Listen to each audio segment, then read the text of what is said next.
Hello সবাইকে good morning. সবার আজকের দিনটা কেমন কাটলো আমাকে কমেন্ট করে জানাও। এই তো ঘুম থেকে উঠে খাওয়া দাওয়া করে মা দেখি ফল কেটে রেখেছিল, সেটা খেয়ে নিই। তারপরে দুপুরে একটু ঘুমাই, ঘুম থেকে উঠে দেখি মা সন্ধ্যা দিচ্ছে, তো সে পাকে আমি একটু চা বানিয়ে নিই আমার আর মার জন্য।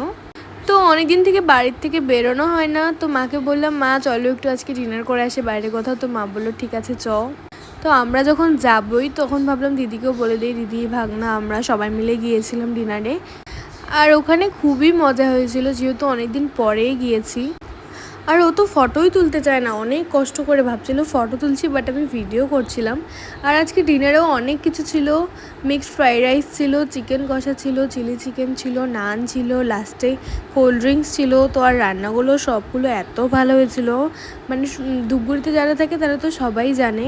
আর খাওয়ার পরে আমার মতো লেবু এভাবে কে কে খাও আমাকে অবশ্যই কমেন্ট করে জানাবে। আমার তো লেবু খেতে খুবই ভালো লাগে, খুবই। বাড়িতে যতটা ভালো না লাগে কোথাও আমার গিয়ে তো লেবুটা আরও বেশি টেস্টি লাগে, খুবই ভালো লাগে। তোমাদের আজকে দিনটা কেমন কাটলো আমাকে কমেন্ট করে জানাও। আমার তো খুবই ভালো কেটেছে। কালকে আবার আসবো, আজকের জন্য বাই।